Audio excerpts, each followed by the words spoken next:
Assalamualaikum warahmatullahi wabarakatuh. Alhamdulillahirabbil alamin wa bihi nasta'inu ala umurid dunya waddin. Assalatu wassalamu ala asyrafil anbiya'i wal mursalin Sayyidina Muhammadin wa ala alihi wa sahbihi ajmain, amma ba'du. Alhamdulillah, hari ini kita akan melanjutkan ngaji fikih agraria dengan membaca kitab Al-Ahkam As-Sultaniyah karya Imam Mawardi. Hari ini alhamdulillah sudah pertemuan yang ke-15 dan kita sudah sampai pada bab yang ke-16 ya. Hari ini insyaallah kita akan menuntaskan bab 16 tentang Al-Hima ya, lahan penggembalaan bersama, dan Al-Arfaq ya, yaitu lahan milik bersama atau ruang publik ya. Seperti telah dibahas pada pertemuan sebelumnya, Imam Mawardi membedakan 3 jenis Al-Arfaq ya, atau lahan bersama atau ruang publik ini. Yang pertama adalah lahan bersama yang itu disediakan untuk memfasilitasi rombongan-rombongan karavan ya, yang berlalu lalang di dalam perjalanan melintasi padang pasir ya. Jadi di tengah-tengah padang pasir itu disediakan tempat yang bisa dimanfaatkan bersama, misalnya untuk tempat peristirahatan para rombongan karavan itu, atau memuat perbekalan air dan segala macam. Itu yang pertama. Lalu yang kedua adalah ruang publik yang berada di wilayah pemukiman, dan itu biasanya berada di sekitar bangunan-bangunan pribadi ya, seperti rumah atau toko ya, atau juga di sekeliling atau di halaman gitu ya, bangunan milik bersama, bangunan umum, misalnya masjid gitu ya. Nah, itu juga dibahas secara khusus oleh Imam Mawardi, dan Imam Mawardi mendiskusikan sejauh mana kewenangan yang dimiliki oleh penguasa ya, oleh pemerintah di dalam mengatur ruang-ruang publik semacam itu ya. Dan dalam hal itu kemudian Imam Mawardi mendiskusikan juga derajat kewenangan pemerintah itu ternyata berbeda-beda. Nah, yang terakhir yang kita sudah diskusikan kemarin adalah jenis Al-Arfaq ya, atau ruang publik yang ketiga, yaitu ruang publik yang ada di kiri dan kanan jalan raya ya, pedestrian gitu ya. Bagaimana pengaturan di dalam memanfaatkan ruang publik yang ada di pinggir jalan raya itu ya. Nah, di sini juga Imam Mawardi membedakan 3 derajat kewenangan pemerintah atau level intervensi pemerintah. Ada yang level intervensinya itu sangat minimal ya, misalnya ya jalan-jalan yang sepi yang di pinggiran kota atau yang di desa gitu ya, yang pengaturan mengenai pemanfaatan pinggiran jalan itu tidak terlalu menuntut intervensi pemerintah, dan biasanya peran pemerintah dalam hal ini adalah lebih bersifat pasif ya, minimal saja ya. Misalnya kalau ada persengketaan ya, semacam itu ya, lebih kepada memastikan bahwa fasilitas publik tidak dirusak atau kemudian ada timbul kerugian pada pengguna jalan ya, semacam itu. Nah, lalu derajat yang kedua adalah ketika kewenangan pemerintah itu lebih tinggi, intervensinya jauh lebih besar, dan itu terjadi misalnya pada jalan yang ada di pusat kota misalnya ya, di keramaian ya, sehingga pengaturan menyangkut pemanfaatan ruang publik di pinggir jalan itu menuntut campur tangan pemerintah ya, adanya kebijakan publik yang lebih detail ya, lebih tegas gitu ya. Nah, tapi menarik juga misalnya ketika Imam Mawardi menyangkut yang pemanfaatan jalan raya ini juga mengemukakan situasi yang ketiga ya, yaitu situasi ketika keputusan-keputusan di dalam mengatur pemanfaatan ruang publik di pinggir jalan raya itu didelegasikan kepada masyarakat sendiri ya. Jadi dalam hal ini negara ya waktu itu tentu bukan negara seperti yang pengertian sekarang ya, tapi yang jelas penguasa itu tidak mengambil atau absen ya, tidak mengambil peran pada kondisi-kondisi semacam itu ya. Jadi keputusan-keputusan itu kemudian didelegasikan pada kelompok pemanfaatnya ya, pada penggunanya ya. Nah, itu yang kita sudah bahas ya dalam pertemuan kemarin.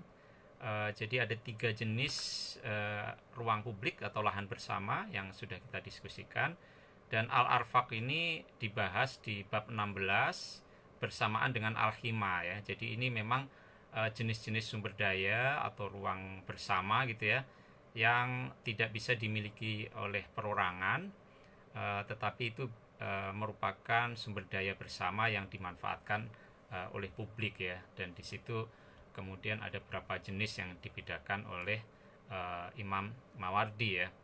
Jadi bab 16 ini seperti sudah saya sampaikan juga berbeda dengan bab 15, di mana bab 15 lebih fokus kepada jenis sumber daya yang dikuasai oleh pribadi ya. Sementara yang di sini jenis sumber daya yang pemanfaatannya dilakukan bersama-sama ya. Ada banyak pihak yang punya hak untuk memperoleh manfaat dari sumber daya itu atau dari ruang itu gitu ya. Nah, sebagai penutup dari bab 16 ini juga menarik ya, ada satu pasal tersendiri, ada satu subbab ya, ada pokok bahasan tersendiri di bawah bab 16 ini. Ketika Imam Mawardi juga menjelaskan masjid itu sebagai ruang publik ya. Jadi di luar 3 kategori yang dia sudah definisikan, yang tadi sudah saya sampaikan, dia juga membahas bahwa masjid ini juga ruang publik ya, yang pemanfaatannya juga dalam hal-hal tertentu membutuhkan intervensi dari penguasa ya, untuk mengatur bagaimana masjid itu digunakan ya, terutama ketika pemanfaatan masjid itu untuk mempromosikan ya mempromosikan pandangan-pandangan atau pendapat atau opini keagamaan tertentu ya. Jadi kalau itu tidak diatur, maka akan terjadi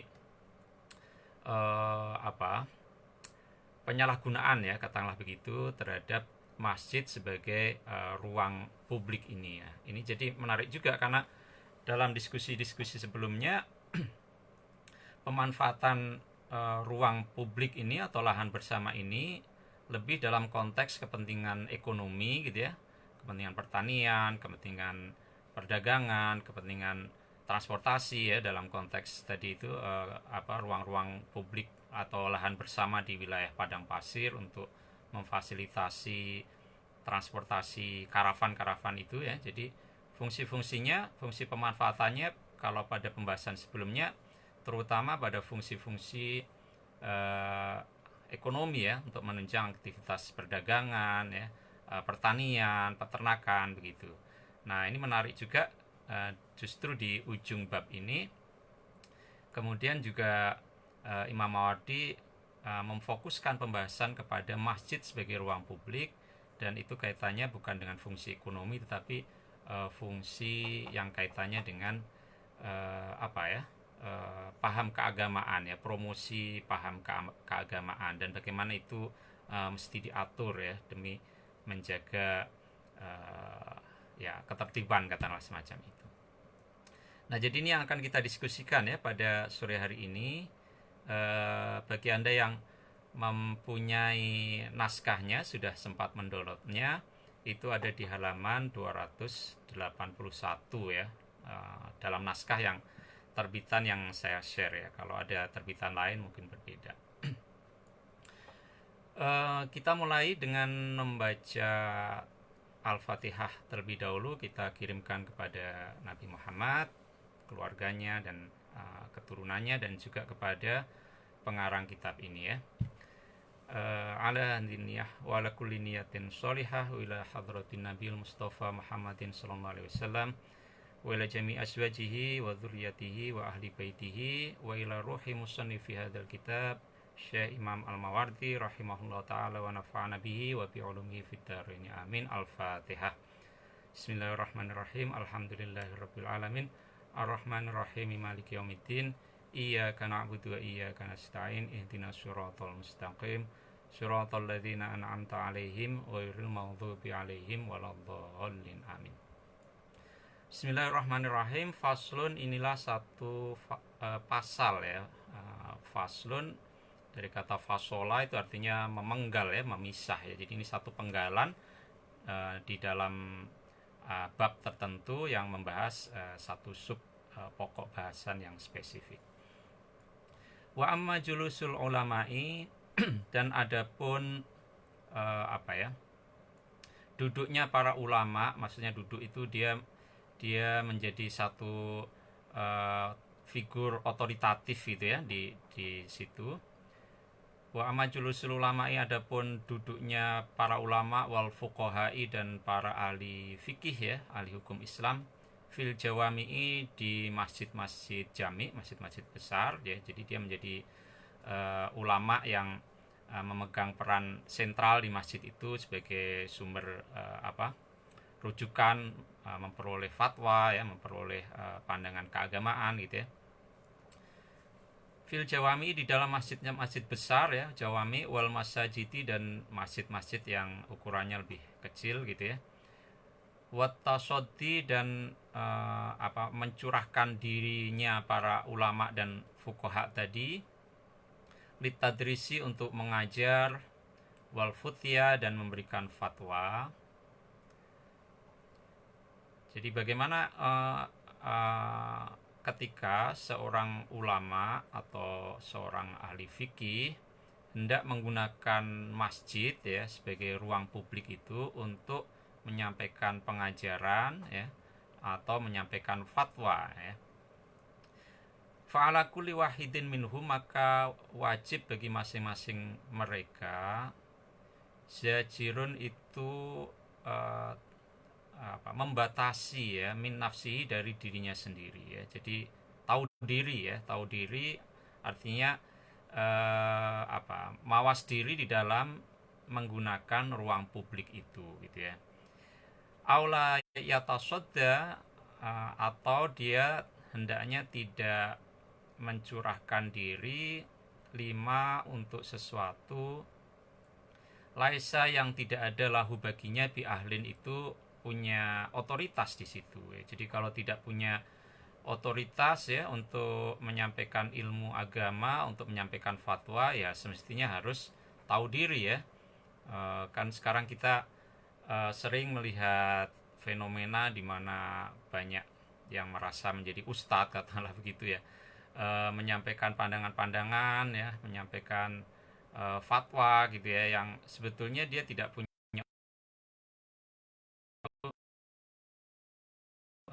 kegaduhan ya, timbul kekisruhan ya. Beberapa hari lalu kita mendengar ada kontroversi mengenai ad-dukhon ya, ya semacam itulah. Jadi ternyata ini sudah sejak awal ya, dulu terjadi, dan ini kemudian mendorong Imam Mawardi untuk menjadikan masjid itu sebagian juga dari kategori ruang publik ya, di mana kepentingan masyarakat itu harus dipertimbangkan di situ. Kenapa tidak boleh digunakan secara sembarangan ruang publik ini, masjid sebagai ruang publik ini? Karena dampaknya besar ya, di sini dijelaskan oleh Imam Mawardi. Fayadhillu, maka akan tersesat, bihi, karena orang tadi ya, orang yang sebetulnya tidak punya otoritas tapi dia menyampaikan pandangan, mengajar ya sesuatu yang di luar otoritasnya. Al-mustadi, orang yang sebetulnya ingin mencari petunjuk ya, tetapi karena salah orang, salah ustadz gitu ya, maka dia justru menjadi tersesat. Wayazilu, dan menjadi tergelincir ya, bihi, karena orang yang tadi ya, yang sembarangan memanfaatkan ruang publik untuk menyampaikan sesuatu di luar otoritasnya. Al-Mustarsy itu orang yang sebetulnya ingin mendapatkan petunjuk ya, mendapatkan apa pencerahan spiritual gitu ya, tapi karena jatuh kepada orang yang salah, maka dia justru sesat, justru tergelincir. Waqad ja'a, dan telah tiba ya, al-asaru hadis ya. Al-asar ini bisa berarti hadis, bisa juga sebetulnya dia nggak sampai pada level hadis, tetapi ini pendapat para sahabat gitu ya. Di anna bahwasanya seperti berikut ini asarnya itu ya, atau hadisnya. Ajraukum alal futya ya, orang yang paling bersegera ya, paling cepat-cepatan di antara kalian untuk mengeluarkan fatwa. Jadi orang yang terlalu mudah ya memberi fatwa, terlalu gampang menyampaikan opini hukum ya, hukum Islam ya. Itu ajraukum, orang yang paling cepat juga di antara kalian ala jaraimi jahannam, atas siksaan neraka ya. Karena orang yang terlalu mudah mengeluarkan fatwa itu mengabaikan prinsip kehati-hatian ya. Bahkan juga mengabaikan urgensi ya, keharusan untuk melakukan penelitian yang mendalam ya sebelum fatwa itu dikeluarkan. Nah, kalau orang terlalu mudah mengeluarkan fatwa, ya berarti dua hal itu tidak ada di dalam pertimbangannya, dan ketika itu tidak ada, ya dengan mudah sekali dia bisa jatuh pada fatwa yang keliru ya, yang menyesatkan ya, dan itu membuat dia orang yang paling cepat juga bisa masuk ke neraka. Nah, lantas dengan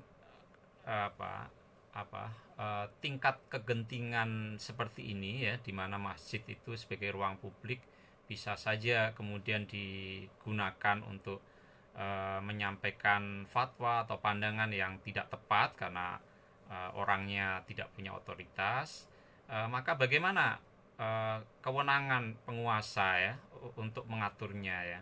Nah, ini kan juga sesuatu yang gemanya masih terasa kuat, bahkan sangat kuat sekarang ya, ketika upaya-upaya untuk menetapkan pengaturan ya dalam hal ini sering juga dikritik sebagai bentuk intervensi negara pada ruang yang sifatnya privat ya, menyangkut keyakinan agama ya. Jadi trade off-nya seperti apa ini ya?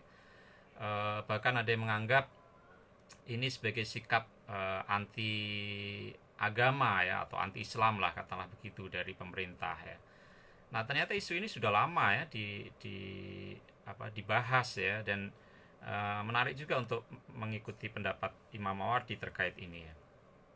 Wali sultani, dan bagi sultan artinya penguasa, fihim mengenai orang-orang yang semacam ini, mengenai para ulama dan fuqaha yang ingin menggunakan masjid untuk menyampaikan pengajaran, menyampaikan fatwa itu ya.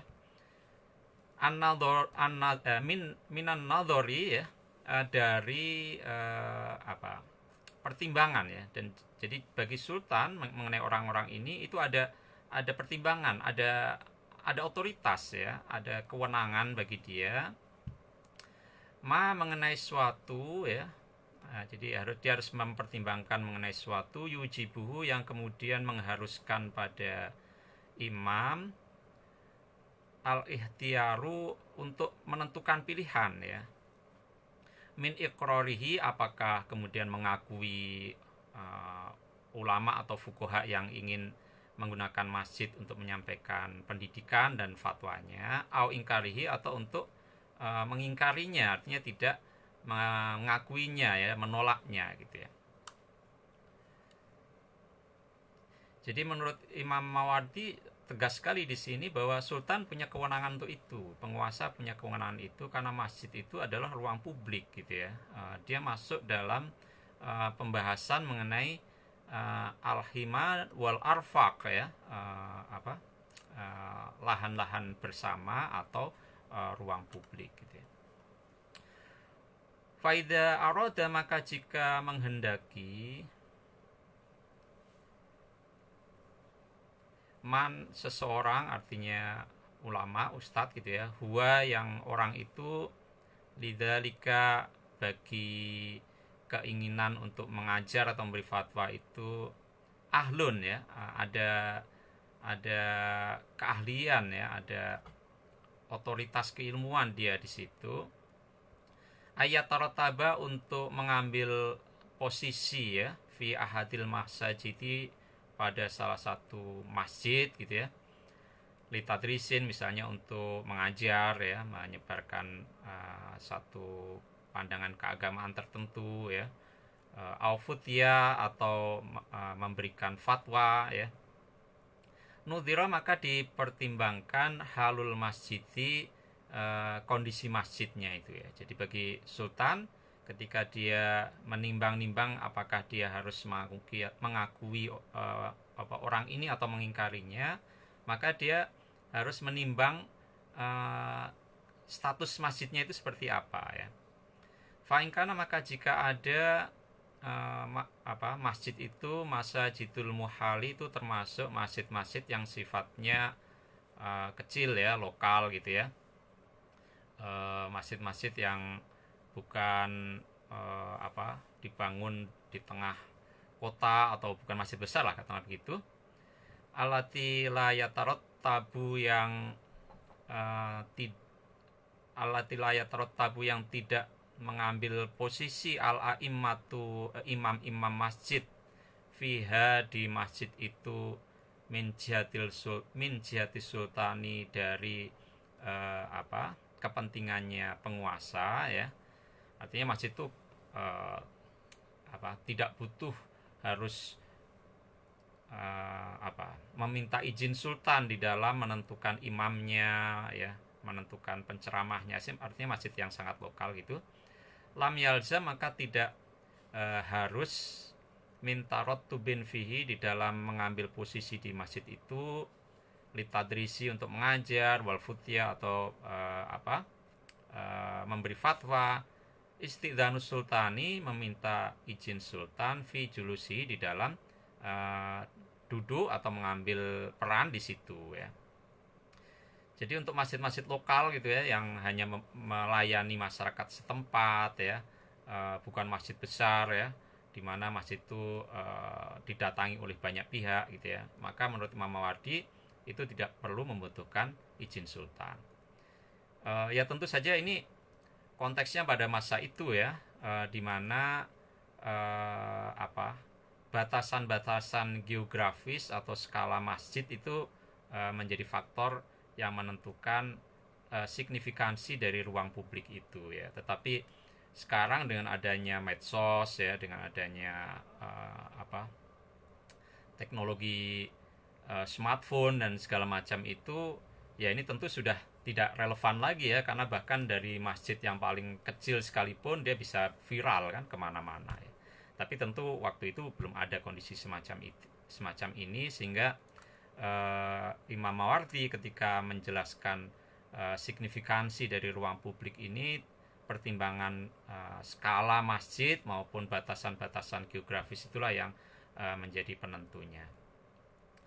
Kama la yalzamu, sebagaimana halnya tidak wajib ayas ta'dinuhu untuk meminta izin pada sultan, min tartibin dari penentuan posisi, lil imamati terkait dengan siapa yang menjadi imam sholat ya.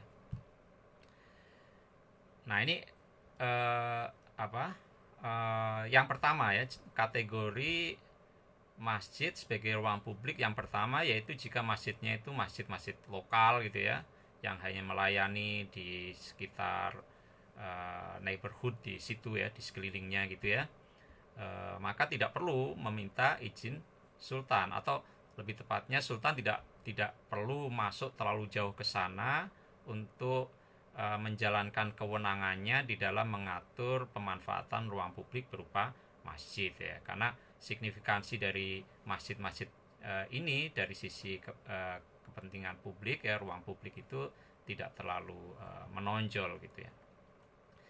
Nah kemudian yang kedua adalah wa ingkana, dan jika ada masjid itu minal jawami'i, termasuk masjid-masjid jami ya, masjid yang sesuai dengan pengertiannya ya, jami jamaknya jawami itu dia menghimpun ya, artinya dia masjid yang cukup besar sehingga yang masuk di situ juga banyak itu ya. Dia menghimpun jamaah yang tidak hanya berasal dari lingkungan yang ada di sekeliling situ, tetapi bisa dari mana-mana ya. Nah ini jadi kategori kedua ya, jadi masjidnya termasuk masjid jami ya. Wakibaril masajidi, atau dari masjid-masjid yang besar, alati tarot taba, yang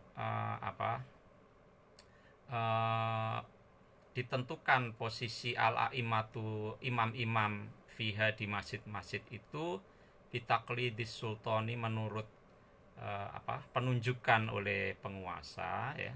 Jadi kalau masjid-masjid besar itu dulu ditunjuk oleh penguasa ya, dan itu tentu karena arti penting dari masjid itu ya, sebagai ruang publik ya, sebagai lokasi di mana banyak orang bisa beribadah di situ, belajar di situ, karena masjid kan bukan sekedar tempat ibadah saja ya, menjadi tempat rujukan meminta fatwa di situ, karena di situ ada orang-orang yang duduk sebagai syekhnya gitu ya, yang memberikan fatwa. Ada banyak halakoh ilmu di situ, yang kemudian ada beberapa ulama yang kemudian mendapatkan posisi tetap di situ untuk mengajar ya, untuk menyampaikan opini-opini hukum, fatwa, dan segala macam. Nah, bagaimana dengan masjid yang semacam ini ya?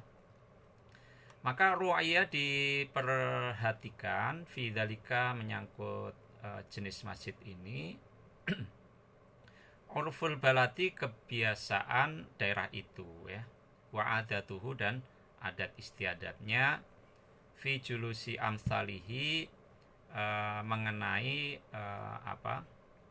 duduknya atau berperannya orang-orang semisal tadi itu ya, ulama dan fuqaha tadi.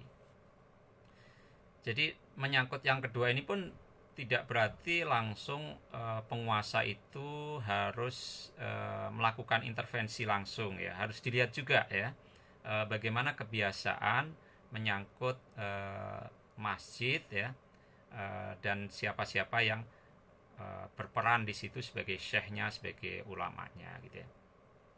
Fa'ingkana lisultani, maka jika ada lisultani bagi penguasa, fi julusi mislihi, di dalam duduknya atau berperannya orang semisal mereka itu, naldorun, kewenangan, maka lam yakun, tidak ada, lahu, bagi ulama atau ahli fikih ya, ayat tarotaba, untuk mengambil posisi, lil julusi, untuk berperan, fihi, di dalam masjid itu, illa an idnihi, kecuali hanya dengan izin penguasa. Jadi kalau memang di masjid itu kebiasaan dan adatnya itu sultan memang punya otoritas untuk itu ya, maka bagi seseorang yang hendak memanfaatkan ruang publik itu untuk dia membuat halakoh ya, pengajian, untuk menyampaikan pengajaran dan segala macam itu, tidak bisa melakukannya dengan seenaknya saja, tetapi dia harus minta izin sultan gitu ya. Kamalaya tarot tabu, sebenarnya tidak mengambil posisi lil imamati, untuk peran sebagai imam, fihi, di dalam masjid yang semacam ini, illa an idnihi, kecuali hanya dengan izinnya penguasa ya. Li alla yuftata, supaya tidak dilanggar sultan itu, alaihi, di dalam penentuan siapa yang menjadi imamnya, siapa yang menjadi syekhnya ya, pengajarnya, dan segala macam, fi wilayatihi, di dalam wilayah kekuasaannya si sultan atau penguasa. Jadi itu ya yang pertama ya, untuk kategori masjid jami ya, masjid yang besar, itu yang pertama harus dilihat dulu bagaimana kebiasaannya ya. Kalau kebiasaannya memang sultan punya kewenangan ya, tentu saja harus izin terlebih dahulu bagi siapapun ya, orang baru yang mau masuk memanfaatkan ruang publik itu untuk mengajar, untuk menjadi salah satu sumber rujukan fatwa di situ. Nah, bagaimana jika sebaliknya? Wa illam yakun, dan jika tidak ada lisultani bagi penguasa fi mithlihi di dalam orang-orang semisal mereka ini ya, para ulama atau fakih tadi itu, nadhurun satu kewenangan ma'hudun yang disepakati, artinya tradisi di situ ada di situ memang tidak tidak mengenal ya adanya otoritas penguasa untuk menentukan urusan di situ ya, maka lam yalzam, tidak harus istidanuhu, meminta izin sultan, litartibi, untuk mengambil posisi tertentu, fihi, di dalam masjid. Wasoro, dan menjadi masjid itu kagoirihi, sebagaimana selainnya, minal masajidi, dari masjid-masjid yang lain ya. Nah, jadi ini terkait dengan bagaimana masjid itu kan ruang publik ya, pada dasarnya tidak ada seorang pun yang bisa mengklaim karena itu milik umat ya, sehingga ini menjadi soal apakah kemudian ruang publik itu bisa sebebas itu gitu ya, untuk siapapun kemudian bisa mengambil peran di situ ya, mengajar sesuatu dan segala macam gitu ya. Nah, kalau itu dibiarkan terlalu lepas ya, tentu itu bisa menimbulkan bahaya ya. Kalau misalnya antar guru yang ada di situ beda pendapat terus saling cekcok, gimana ya, misalnya seperti itu. Nah, maka di sini ada peran sultan di situ. Tetapi meskipun masjid itu besar ya, tetapi kalau kemudian tidak dikenal adanya otoritas sultan di situ, maka ya sebetulnya tidak perlu juga minta izin gitu ya.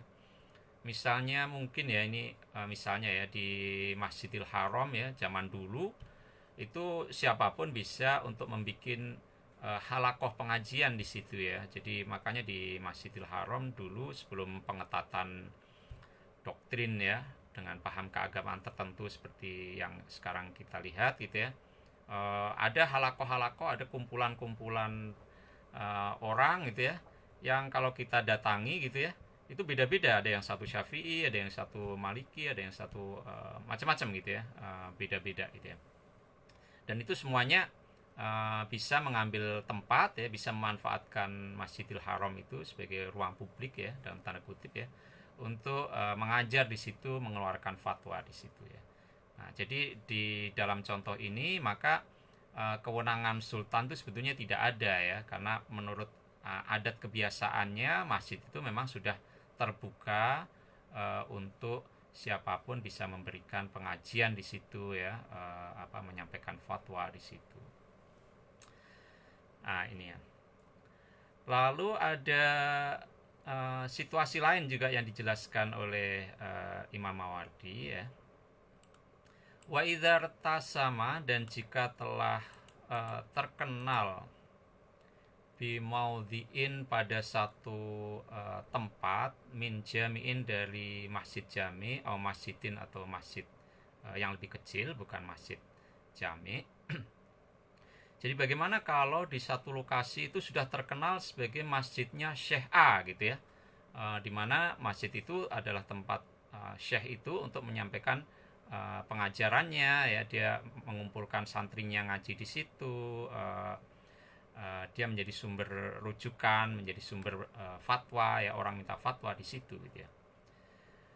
Bagaimana jika demikian? Apakah untuk masjid yang sudah hampir identik dengan sosok tertentu itu tetap saja seterbuka seperti masjid-masjid yang tadi sudah kita diskusikan ya?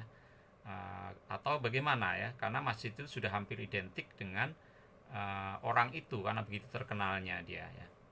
Nah, faqad ja'alahu, maka sungguh telah menjadikan pada orang yang sudah terkenal itu ya, syekh yang sudah identik ya dengan lokasi di masjid itu, malikun, Imam Malik, ahaqqa, itu lebih berhak ya, syekh tadi itu, bil maudhi'i, pada tempat tadi, idza urifa, jika dia sudah dikenal, bihi, pada tempat itu ya. Jadi dalam hal ini sama dengan ketika Imam Malik kemarin bicara mengenai pemanfaatan ruang publik di pinggir jalanan ya.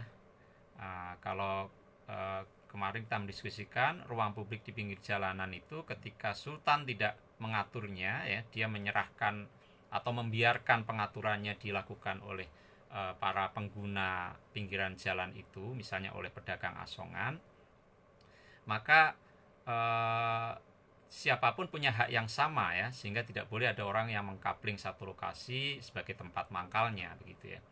Nah, jadi siapa yang datang duluan dia yang lebih berhak, tapi besoknya dia tidak bisa lagi mengklaim tempat yang dia tempati kemarinnya gitu ya. Jadi ya tergantung siapa yang datang lebih dahulu. Nah, tetapi Imam Malik mengatakan jika ada lokasi di pinggir jalan itu yang memang sudah terkenal satu orang sejak dulu gitu ya, sudah di situ, maka orang itu juga lebih berhak. Nah, jadi ini juga mirip ya di sini. Imam Malik juga menyatakan bahwa masjid itu pada dasarnya adalah ruang publik, dia tidak menjadi milik perseorangan, sehingga siapapun yang ingin mengajar di situ pada dasarnya boleh gitu ya. Tetapi kalau ada orang yang sudah terkenal dia selalu menjadi pengajar di situ ya, sudah menjadi identik lah namanya dengan masjid itu, maka dia lebih berhak dibanding yang lain.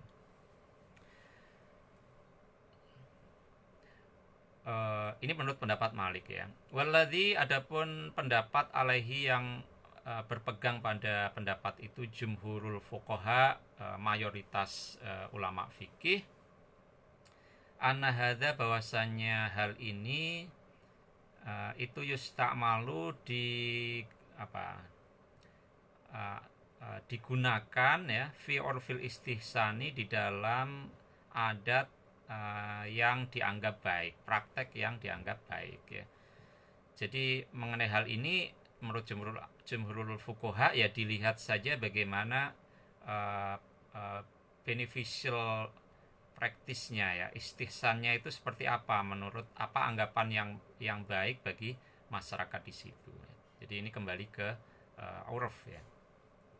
Jadi walaisa, dan bukanlah hal ini yang disampaikan oleh Imam Malik ini bihaqqin masyru'in, termasuk satu hak ya yang punya status syar'i ya, status legal ya. Jadi kalau tadi Imam Malik mengatakan kalau suatu masjid orang sudah terkenal di situ ya, sudah hampir identik di situ, maka dia lebih berhak ya. Ini menurut Imam Malik kan begitu.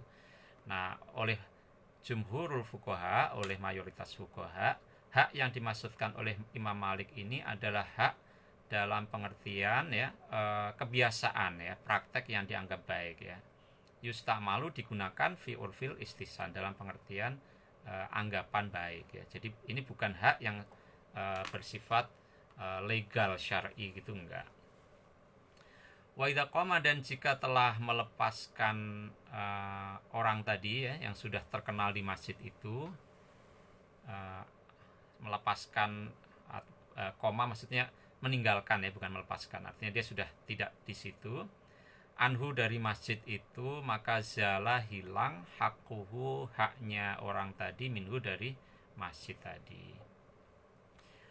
Wakana sabiku, dan ada asabiku orang yang lebih awal ilaihi kepada masjid itu, ahakko lebih berhak ya. Jadi tidak berarti kemudian punya status legal ya, yang kemudian status legal itu sekalipun dia kemudian sudah pergi maka haknya itu tetap bertahan ya. Tetapi ketika dia sudah meninggalkan tempat itu maka haknya lepas ya, dan siapa yang kemudian datang lebih dahulu maka dia yang lebih berhak. Liqaulillahi ta'ala, sesuai dengan firman Allah Ta'ala, sawain al-aqifu fihi wal bad ya. Jadi sama saja haknya al-aqifi, orang yang bermukim atau yang tinggal fihi di Masjidil Haram, wal badi, maupun orang yang berasal dari luar. Ini menjelaskan mengenai Masjidil Haram ya, penggalan al-hajj ini ya. Nah, jadi status Masjidil Haram itu sebagai ruang publik terbuka bagi siapapun ya, bagi orang yang punya otoritas ya untuk mengajar, untuk memberikan fatwa bisa saja memanfaatkannya sebagai ruang publik. Tidak ada yang bisa apa mengklaim ini hanya boleh untuk misalnya ulama Syafi'i misalnya, nggak bisa seperti itu ya. Dulunya seperti itu ya. Jadi makanya kalau di Masjidil Haram banyak sekali halakoh-halakoh itu yang ada di situ ya. Di pojok sana itu ada syekh siapa yang mengajarkan madhab Syafi'i, lalu di pojok yang lain ada syekh yang lain gitu ya.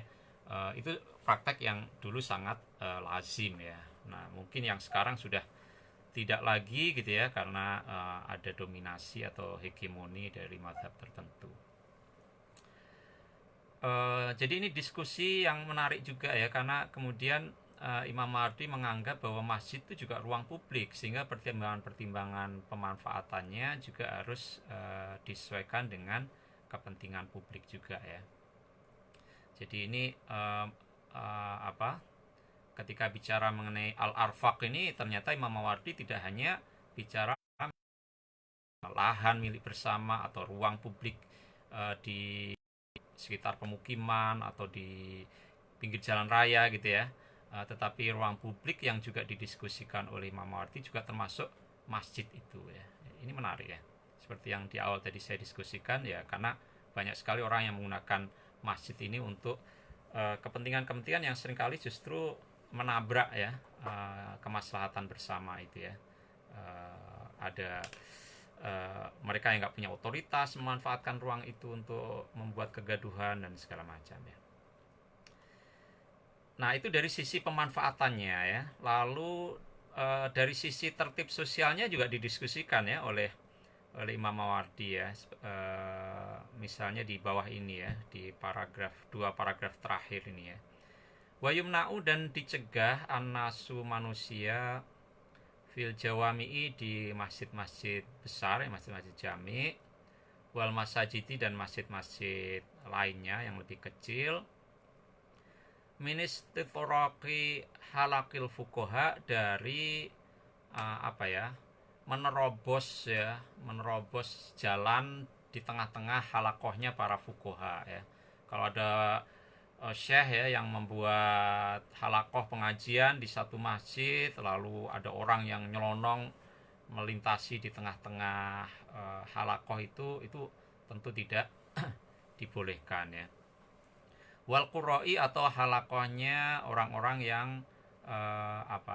membaca Al-Qur'an maksudnya ya. Syianatan, karena melindungi, lihurmatiha, bagi kemuliaannya halakoh-halakoh tadi.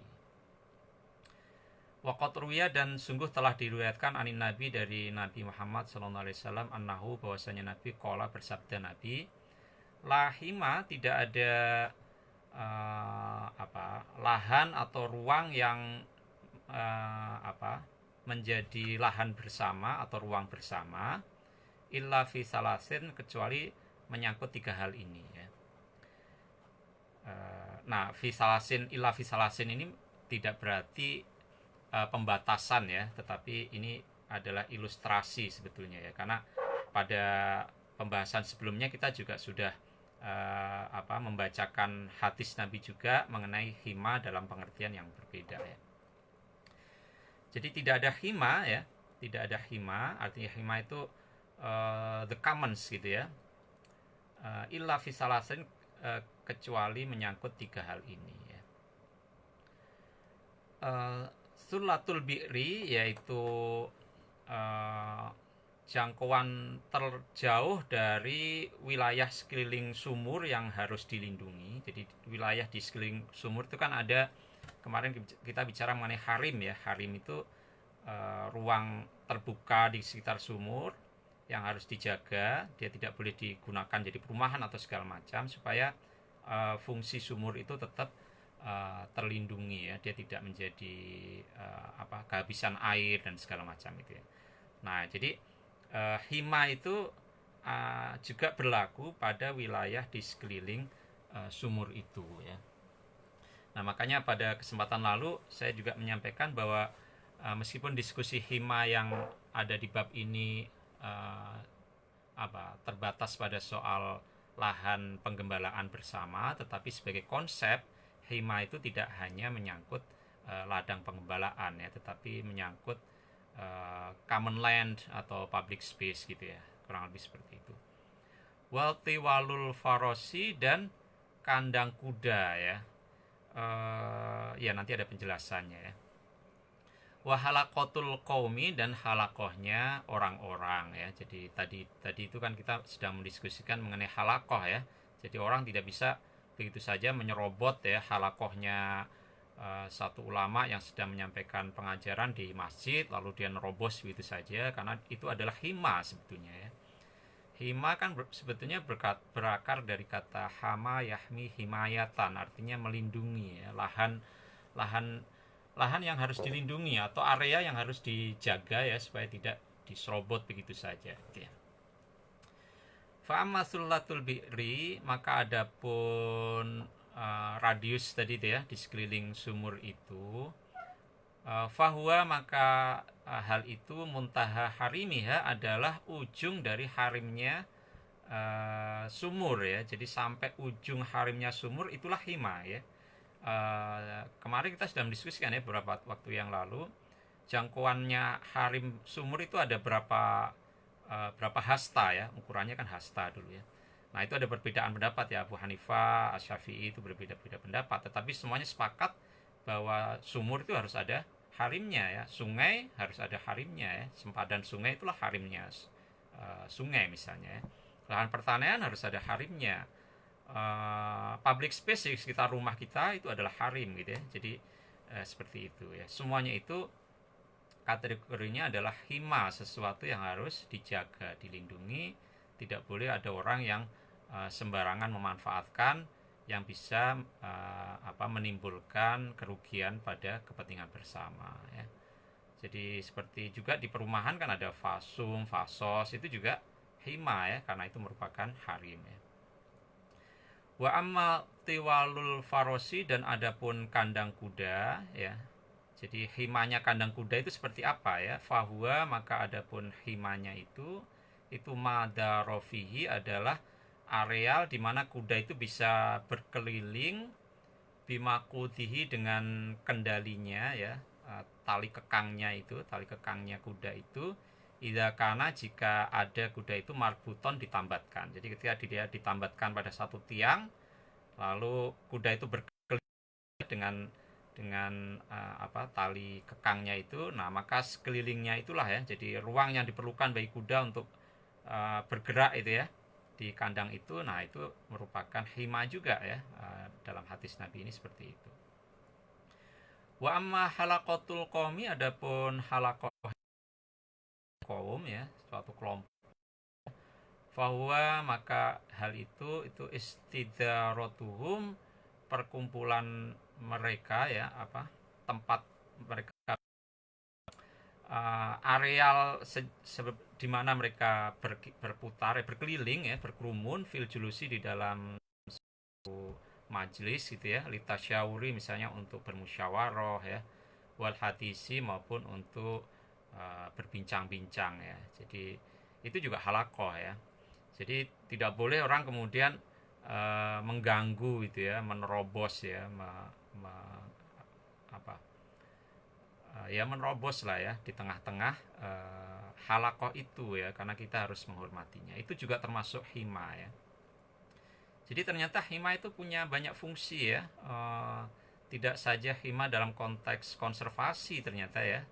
Kalau kemarin saya bilang hima itu terutama untuk fungsi konservasi, ternyata ketika kita sampai pada bacaan ini, ternyata fungsinya macam-macam ya.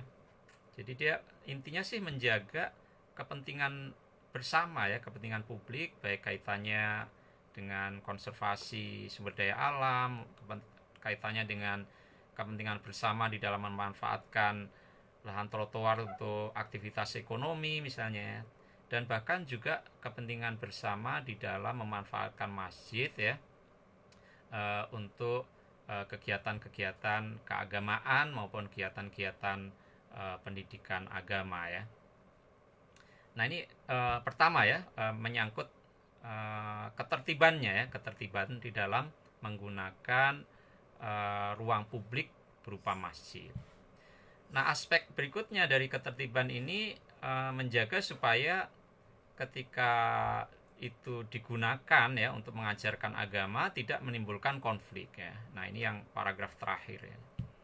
Wa idza tanaza'a, dan ketika berselisih pandangan ahlul madhahibi, para pengikut atau para imam madhab ya, atau pengikut madhabnya ya, bukan mujtahidnya tetapi pengikutnya Syafi'i gitu ya maksudnya ya, al-mukhtalifati yang berbeda-beda, fima ya bersengketanya menyangkut sesuatu, yasuhu yang terbuka, fihi di dalamnya al-ijtihadu ijtihad, maka lam yu'tarad tidak boleh dilarang, alaihim atas ahlul madhab itu, atas para ulama madhab tadi itu, fihi di dalam perbedaan pendapat itu ya.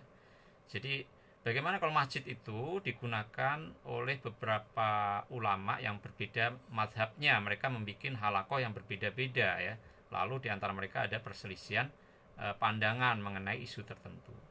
Nah, kalau isu tertentu yang mereka saling berbeda pendapat itu sesuatu yang memang terbuka untuk ada ijtihad di dalamnya, jadi itu hal-hal yang memang bersifat ijtihadiyah ya, sesuatu yang memang bukan qot'i ya, bukan doktrin pokok di dalam agama ya, maka ya tidak boleh dilarang ya, biarkan saja ya, itu tidak dianggap sebagai sesuatu yang melanggar ketertiban ya.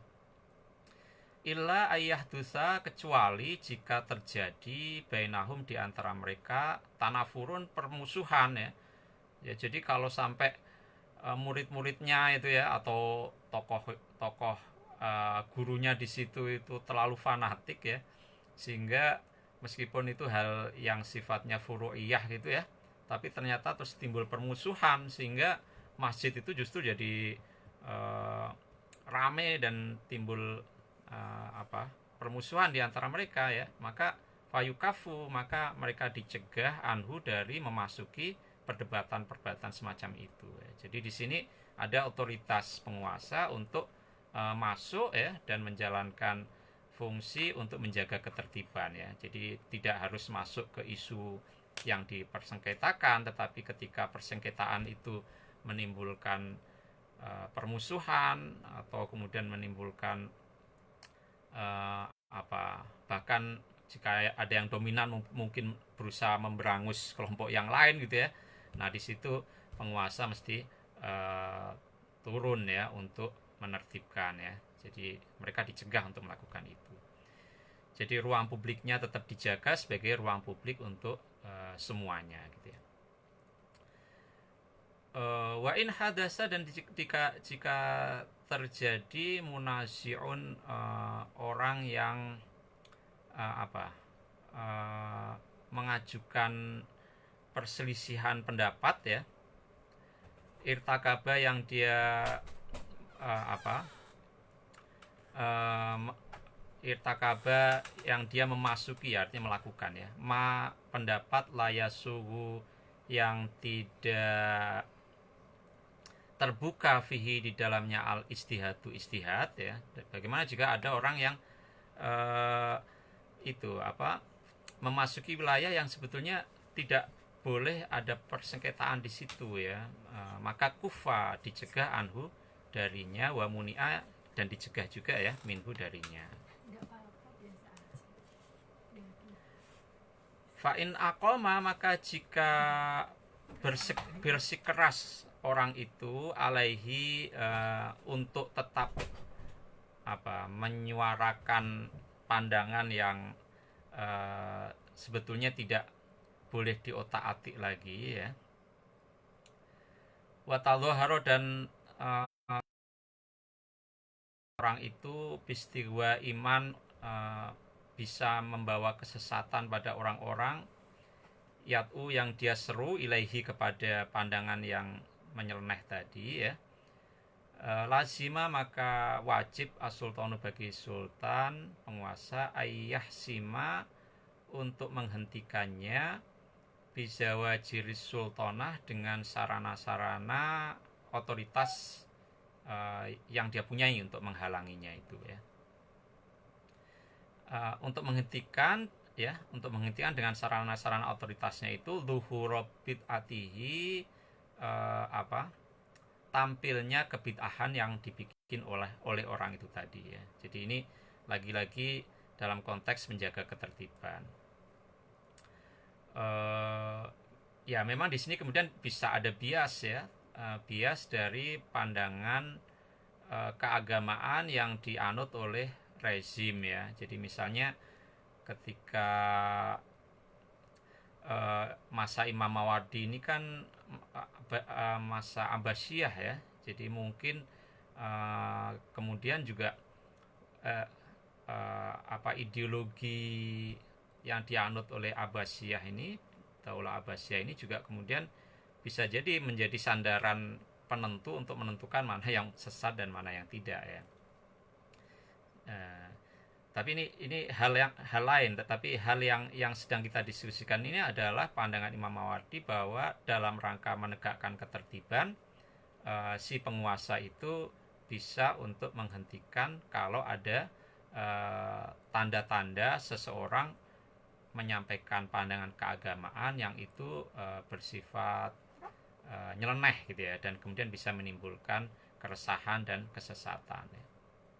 Ya sekarang banyak terjadi itu ya, hal itu banyak terjadi. Wa yuwadhihu, lalu menjelaskan sultan ya, penguasa, bidala ili syar'i, dengan dalil-dalil syara, dengan argumen-argumen syara, fasada maqolatihi, mengenai kesesatan pandangan orang tadi ya. Jadi orang yang menyampaikan pandangan yang nyeleneh itu harus dicegah ya dengan sarana-sarana otoritas yang dipunyai sultan, lalu harus memberikan informasi yang jelas dengan sandaran dalil-dalil syara mengenai kesesatan pandangan orang tadi. Finally, karena bagi setiap bid'ah mustami'an itu ada pendengarnya ya, meskipun itu pandangan yang sesat, tetapi ada juga orang yang mendengarnya. Walikulli mustawin, dan bagi setiap kenyelenehan ya, penyelewengan itu muttabi'an, ada pengikutnya ya. Jadi harus kemudian penguasa itu memberikan informasi yang jelas dengan dalil-dalil syar'i mengenai kesesatan orang tadi. Wa idza tadhahara, dan jika menampakkan seseorang bisolahi, dengan kebaikan, artinya dia yang disampaikan pandangan keagamanya itu hal-hal yang baik. Wa idza tadhahara, dan jika menampakkan bisolahi dengan hal-hal kebaikan, man orang, istapona, yang menyembunyikan, ma sesuatu, siwahu, yang selainnya ya, maka turika, hal itu dibiarkan saja ya. Misalnya kalau ada orang yang lahirnya dia menyampaikan sesuatu yang positif saja ya, dan tidak tahu apa motif yang ada di hatinya, atau apa pandangan keagamaan yang sebenarnya dia punyai, ya maka ya nggak usah diapa-apain, toh dia tidak mengganggu ketertiban gitu ya. Karena ini kan kriterianya ya, landasan pertimbangan bagi penguasa untuk ikut masuk ya, untuk intervensi itu kan dari sisi ketertiban. Jadi kalau misalnya ada orang yang sehari-hari mengajarnya sesuatu yang biasa saja gitu ya, padahal dia punya agenda politik tertentu misalnya gitu ya, tetapi itu tidak dia tampakkan, yang dia tampakkan adalah sesuatu yang baik saja, ya tentu tidak bisa serta-merta dilarang ya, kecuali kalau kemudian hal itu secara konkret menimbulkan tadi itu ya, pandangan yang sesat, atau menimbulkan keresahan, menimbulkan percekcokan sampai permusuhan dan segala macam. Wa idza tadhahara, dan jika menampilkan seseorang ya, bil ilmi, sebagai orang yang ahli ilmu ya, orang yang pakar gitu ya, orang yang punya otoritatif.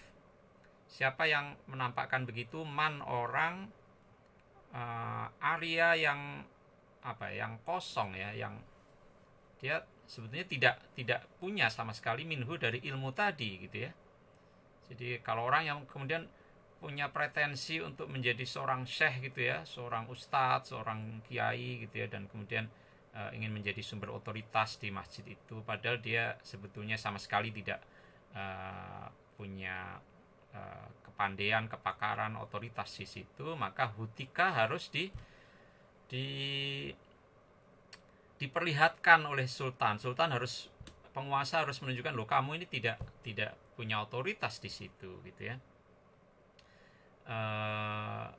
Artinya itu harus dicegah supaya tidak terjadi penyalahgunaan masjid sebagai ruang publik untuk hal-hal yang bisa mengganggu ketertiban ya.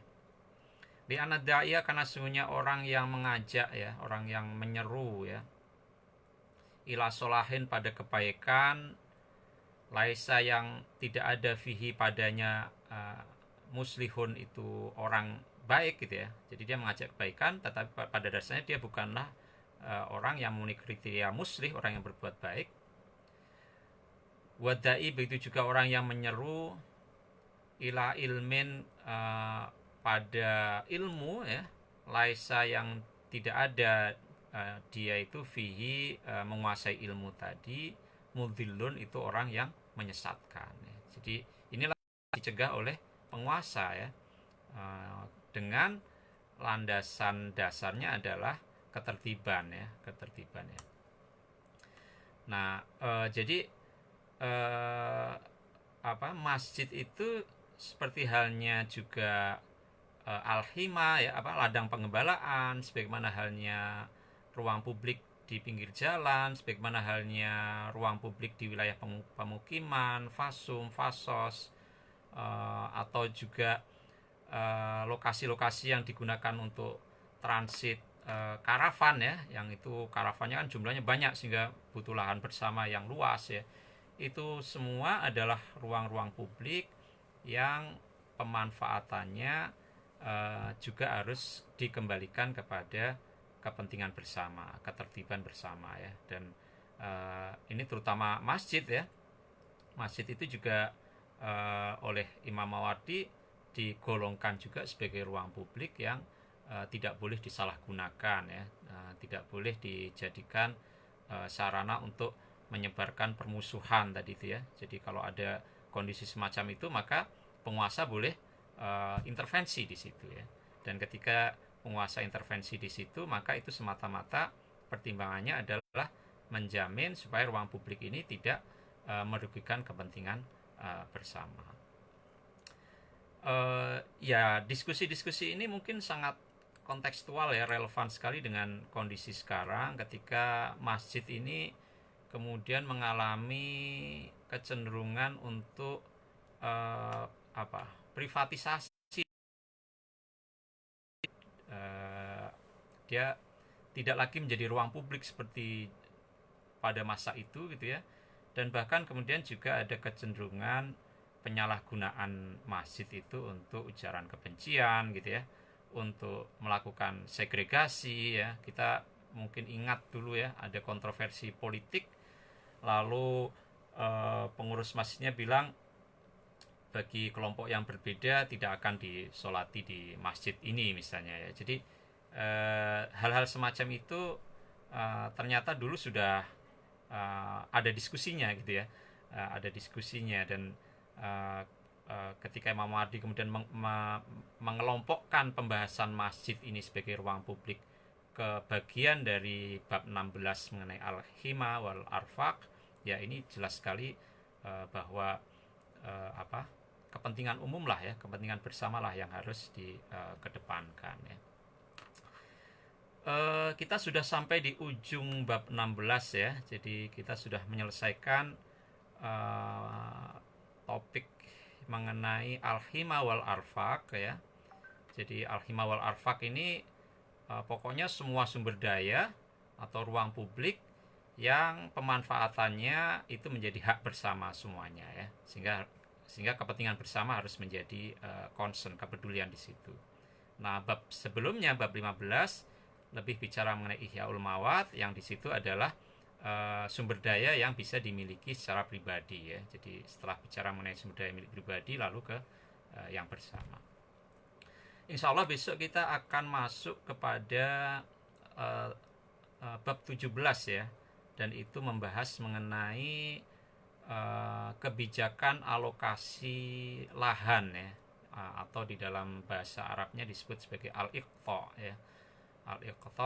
Al-iqta itu dari kata kotoa ya, memotong, artinya mengkapling ya, mengkapling lahan gitu ya, dimana kapling lahan itu kemudian dialokasikan oleh penguasa entah kepada perorangan maupun kepada kelompok tertentu ya, sesuai dengan apa yang dianggap oleh penguasa itu bermanfaat ya. Nah, demikian yang bisa kita baca untuk ngaji agraria, fikih agraria hari ini. Insya Allah kita berjumpa lagi besok untuk membahas bab ke-17 mengenai kebijakan alokasi lahan ya, atau al-iqta. Semoga bermanfaat untuk saya sendiri dan untuk Anda semua yang berkenan menyimak. Kurang lebihnya mohon maaf. Wassalamualaikum warahmatullahi wabarakatuh.